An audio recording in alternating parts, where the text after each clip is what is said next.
Okay, good morning, everyone. Good morning, classmates. Good morning, mom. We are the first reporter on this topic, the Marx'S Perspective, with my members, Rose and Jane Portasio and Jane Monica Tagum. And this is the our discussion for this day. Um, the first one is the economic foundation, mode of production, and the second is type of economic production, and the last one is social production of life. And I will discuss first the economic foundation mode of production, and yung pangalawa naman is yung magdi-discuss is si Rose Ann sa type of economic productions, and yung pinaka-last naman is magdi-discuss is si Jane Monica Tagum. Okay, mode of production is a central concept in Marxism and is defined as the way a society is organized to produce goods and services. It is consists of two major aspects, the process of production and the relations of production. Okay, sabi dito, paano daw ma-organize ng society na mag-produce ng goods and services sa mga tao. And sabi dito, it is consists of two major aspects, the process of productions and the relations of productions. The first one is productive process. This include human labor, power, and means of productions, e.g. tools, productive machinery, commercial and industrial buildings, other infrastructure, technical knowledge, materials, plants, animals, and exploitable land. Productive process was are basically the technical and scientific and material parts of economy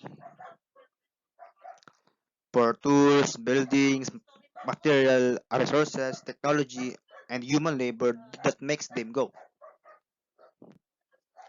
In modern capitalism, the process of productions include things like factories, oil, and the internal combustions and engine. By they also include cultural or social technologies like idea of assembly line and mass productions. Social and technical and relations of productions. This include the property power and control relation governing society's productive assets often codified in law. Cooperative work relations, forms of associations, a relation between people and the objects of this work, and the relation between social classes. The relation of productions, meanwhile, define how people organize themselves around labor. Do people work for wages or does everyone produce sell their own goods? On how those ownership or for property work? Marx regarded productive ability and participation in social relations as two essential characteristics of social reproductions that the particular modality of these relations is capitalist production are inherently in conflict with the increasing development of human productive capacities like capacities. Eh, Dito sinasabi ni Marx that hindi magiging productive yung na maging participation ng in social relations kung hindi magkakaisa yung mga tao para ma-develop or increasing the development of human productive of capacities.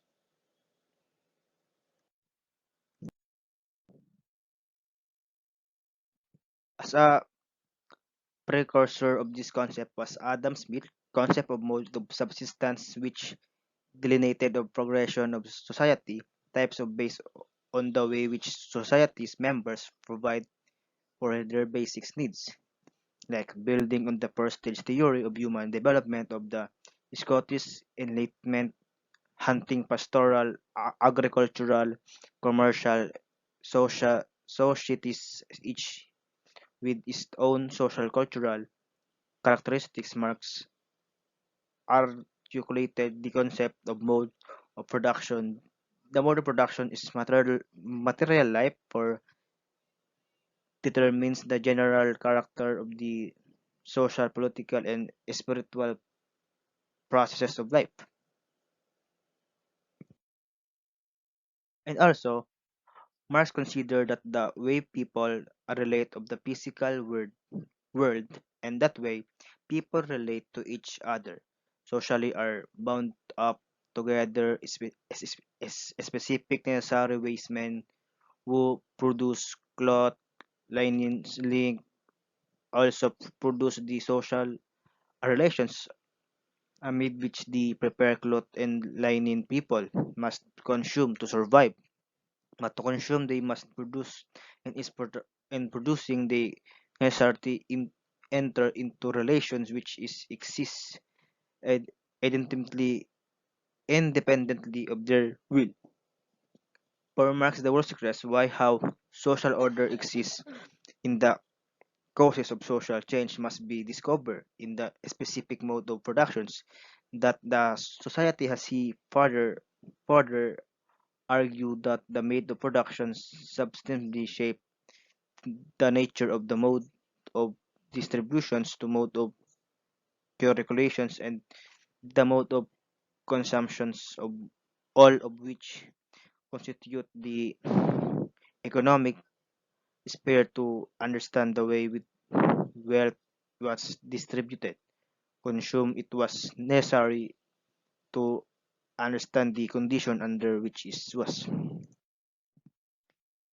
Mode of production is historical, distinctive of Marx because it contains part of organic totality of or self-reproducing mole which is capable of constantly creating in your own initial conditions and thus perpetuate itself is more or less stable ways for centuries or even millennial by performing the foundations of the social order of productions normally shapes the mode of distributions, circulations, and consumptions, and it's regulated of the state as Marshall and assume the particular stage of the development of in productions, commerce, and consumptions. You will have a corresponding social order to corresponding organization of the family and of the ranks and classes in corresponding civil society. And the last one is process of social economic change. The process by which social and economic systems involve is based on the premise of improving technology, especially as the level of technology improves, existing forms of social relations become increasingly insufficient to for fully exploiting in technology. This generates internal and inefficiencies within the broader socio-economic system, most notably in the form of class conflict, to obsolete social and economic prevent further social progress while generating increasingly serve contradictions of between the level of in technology, process of productions and social structure, social relations, conventions of organization of production which develop to a point where the systems of no longer sustain and is overthrown to internal social revolutions that lead for the emergence of new forms of social relation that are compatible and current level of technology productive. To fundamental driving force behind the structural changes in the socio-economic organization of civilization of underlying the material concerns of especially the level of technology and extent of human knowledge and the forms of social organization they make possible this comprise what Marx term of materialist of conception of the history. See also materialism, and is the contrast of the ideas analysis such as this criticized by Marx of Proudhon, which state the fundamental driving force behind the social economic change are the ideas of elite and individuals. And that's all the discussion about the modes of productions. And the next topic was discussed of Miss Rose and Jane Portasio. Thank you. Bye bye. The types of economic production. So first, we have a tribal and neolithic mode of production. Marx and Engels often referred to the first mode of production as a primitive communism. In classical Marxism, the two earliest modes of production were those of the tribal band or horde and of the Neolithic kinship group. Tribal bands of hunter-gatherer represent, for most of human history, the only form of possible existence. So, the technological process in the Stone Age was very slow and the social scientification was a very limited. As for personal position, hunting grounds being held in common and meat, ritual, and magic are seen as the main cultural forms. Um, tribe and its property form a sort of unit that originate from the mode of production where individuals related to one another and to nature. The object of production was to reproduce to producer. Next, the ancient or slave mode of production. So, the slaver or ancient mode of production developed next.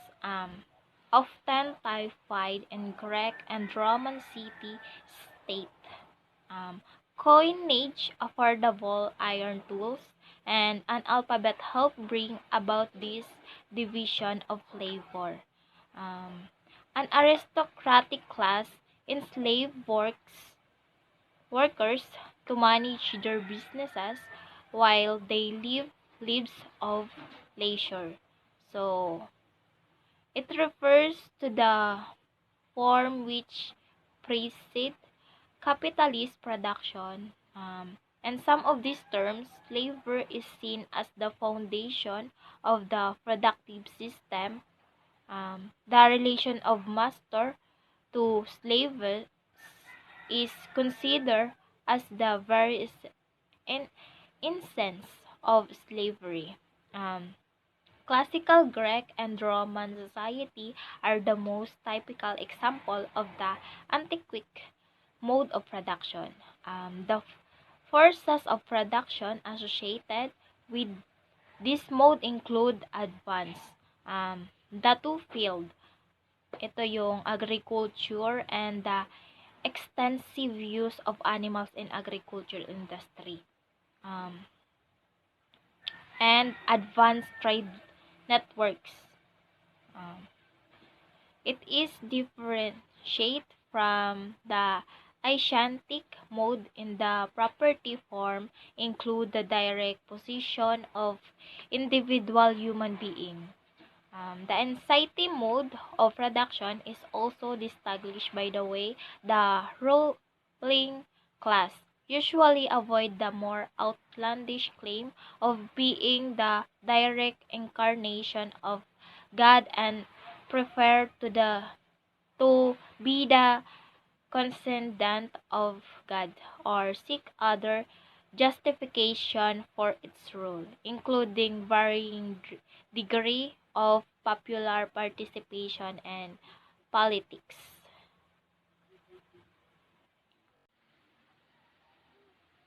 Next, the feudal mode of production. So, the feudal mode of production is largely on the concept of feudal rent which characterize both relation of production and way to extract surplus from the direct producer.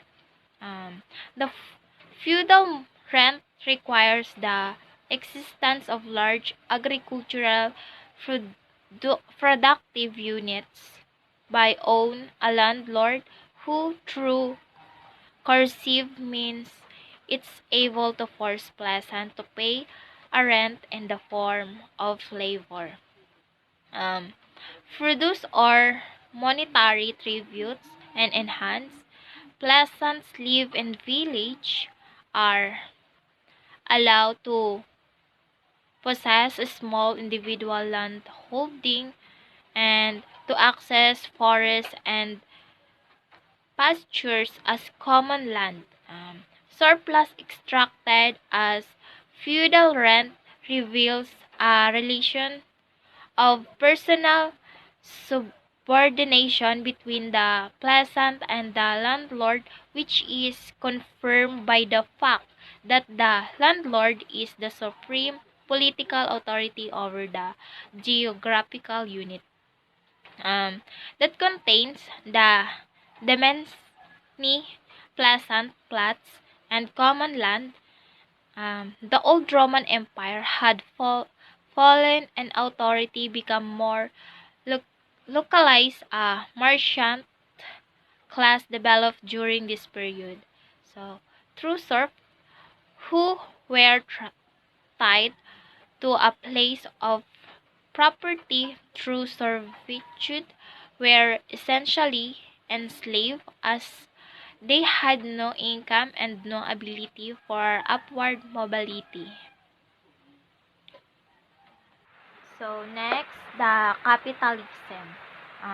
Capitalism is an economic system in which private individuals or businesses own capital goods. Um, the production of goods and services is based on supply and demand in the general market, known as a market economy, rather than through central planning, known as a planned economy or command economy. So, capitalism is one process by which the problem of economic production and resources distribute might be resolved instead of planning economic decision through centralized political methods. Um, as with socialism or feudalism, economic planning under capitalism occur via decentralized and voluntary decision. Um,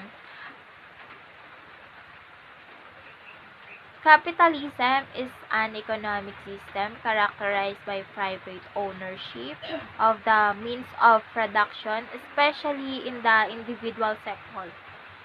Um, Depends on the enforce, enforcement of private property rights, which provide incentive for investment in and productive use of productive capital.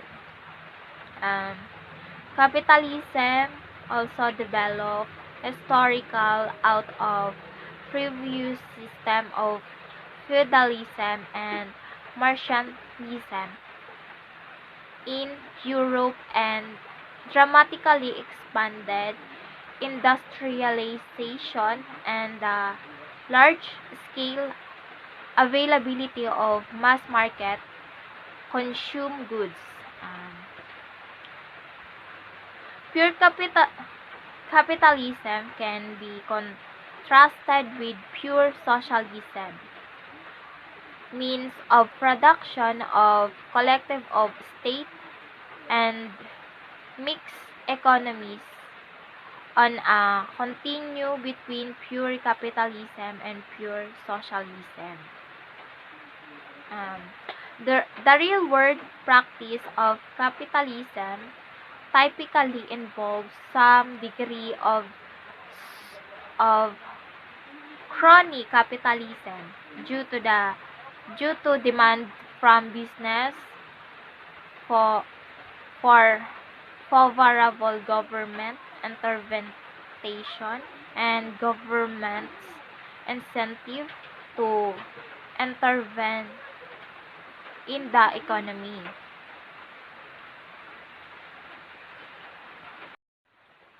And last, communism.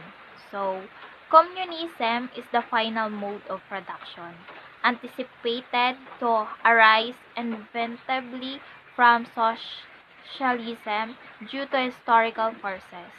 Um, philosophical, social, political, and economic ideology and movement whose goal in the establishment of the economic society, namely a socio-economic order, structured upon the idea of common ownership of the means of production and the absence of the social classes, money, and the state known. Um, as a command system is an economic system where the government owns most of the factor of production and decided the al- allocation of resources and what products and service will be provided. Um, Marx and Engels believed there was a classes struggle between the masses, which Marx called the proletariat, who could only offer their labor, and the owner of the means of production, which include land, raw materials, tools, and machines, and especially money. Um, Karl Marx called the ruling class the bourgeoisie.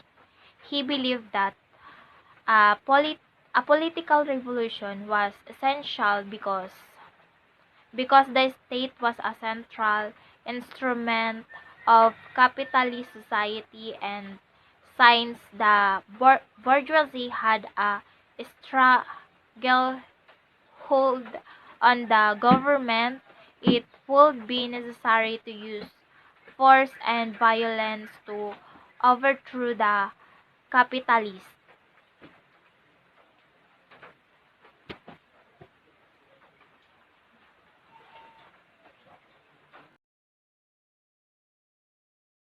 Socialist mode of production. Socialism is the mode of production which Marx considered will succeed capitalism and which will itself ultimately be succeeded by communism. The words socialism and communism both predate Marx and have many definitions other than those he used. However, once the forces of production outgrew the capitalist framework, the Marxist definition of socialism is a mode of production where the sole criterion for production is use, value, and therefore the law of value no longer directs economic activity. Communist mode of production. Communism is the final mode of production anticipated to arise inevitably from socialism due to historical forces. Marx did not speak in detail about the nature of a communist society, which he would describe interchangeably with the words socialism and communism. Articulation modes of production. In any specific society or country, different modes of production might emerge and exist alongside each other, linked together economically through trade and mutual obligations. To these different modes of correspond different social classes and strata in the population. For example, urban capitalist industry might coexist with rural peasant production for subsistence and simple exchange and tribal hunting and gathering. Marx's historical materialism. Another important theory developed by Marx is known as historical materialism. This theory posits that society at any given point in time is ordered by the type of technology used in the process of production. Using Marx as a foundation, Marx's work laid the foundation for future communist leaders such as Vladimir Lenin and Joseph Stalin, operating from the premise that capitalism contained the seed of its own destruction. His ideas formed the basis of Marxism and served as a theoretical base for communism. Famous works. The Communist Manifesto summarizes Marx and Engels' theories about the nature of society and politics and is an attempt to explain the goals of Marxism and later socialism. That's all. Thank you.